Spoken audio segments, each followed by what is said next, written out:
Some muscles to load this up. Just me, but I can manage it. I had always managed it. This would just be another task. He laughs. Okay then, Montana. Go ahead and take this. Brad and I'll grab the boxes for you. He handed me the crate, and I suddenly wished I had spent more time on weights during arm day at the gym. I take in the sheer number of envelopes collected in the crate, all colors, shapes, and sizes, all postmarked in Montana. I look up and see the stack of boxes the two men are carrying from the post office and realize I had completely forgotten about them, but I was glad to have them. The boxes had been part of the plan too, after all.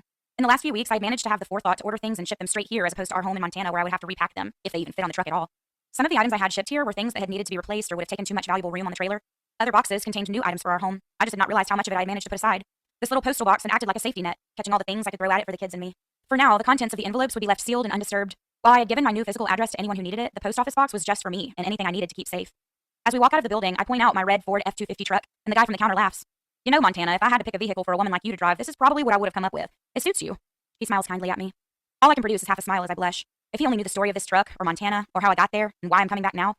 Thank you, I managed to say. Montana. That's not who I am anymore, or who I ever was, but maybe I needed to hear it one last time. I slide the crate of envelopes into the front seat and shut the door, then climb up in the tall truck, foot anchored in the door while grabbing the handle with my right hand as I pull myself up and take a seat. I look at the envelopes in the crate, at the boxes stashed around, and release a deep breath in a moment of gratitude that I had made it this far. It isn't over yet, but I was at least to this point. I had taken the hardest step, pulling out of Montana and not looking back. I was checking off pieces of the plan as I went. Next on my to-do list, mailbox. Set up a box to establish local address and place to send money and items that no one can trace. Check. Chapter 38. Fresh beginnings enveloped. Pulling back into the hotel where the kids are waiting for me, I quickly move the boxes to the trailer that's parked nearby until tomorrow when we get our new place. The contents of the boxes I picked up today are all items that will be opened quickly, but the envelopes will wait until another day, when hope and the bank account start to dwindle.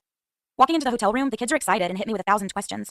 Where's our new place? When do we start school? Can we find a park? Their curiosity about all the new things that I've been talking to them about is contagious. On the drive here, the tears of goodbye had morphed into wide eyes of adventure and wonder. There would be plenty of time to explore all their little hearts' curiosities, but for now, roots needed to be planted swiftly to help them adjust and help move forward with the plan. How about we try a new restaurant none of y'all have ever been to, and then, if there's daylight left, maybe a dip in the outdoor pool? The little kids erupt with excitement, but the newly minted teenager just rolls her eyes, her newest thing. Isla had turned 13 just before we left Montana, and the farther we got from Montana, the bigger the new teenage attitude seemed to get. Change for her would probably be the hardest.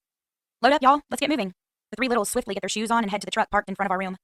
Leaving the door open so I can keep my eyes on them, I approach Isla as she's lacing up her shoes and gently sit down next to her. Hey, my girl. I know change is hard, but it'll be good. I just know it. I smile softly.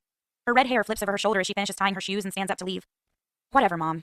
Quietly, she moves to the door, lost in broody thoughts. God, I need some help here. Please let me do right by them through all of this. Help me to be strong. I send up my silent prayer, gather my things, and head to the truck behind them. Tonight, we try a new chicken place for the first time. They love it, especially the chicken and waffles. While we're there, I noticed that the company has a rewards program, so I immediately download the app and sign up. I need to make every penny and all the points, rewards, and savings count that I can. As promised, we swim in the hotel's outdoor pool after dinner, a first for the kids. Isla seems to lighten up in the water and floats around with Lachlan on her back. Faster, Isla! He squeals. She pulls him to her belly and spins in circles, making waves as they go. He laughs that toddler belly laugh, and Isla throws her head back with her own laughter, her red hair dragging on the water behind them, like a net catching memories between the two of them. There was a 10-year difference between the oldest and the youngest, but they love each other immensely. On the other side of the pool, Maisie and Kellen are horseplaying like always. The Irish twins, so close that at times you can't tell there's an age difference between them, but their features were reflective of their father and me. She was platinum blonde and sapphire-eyed, while he was ruddy brown with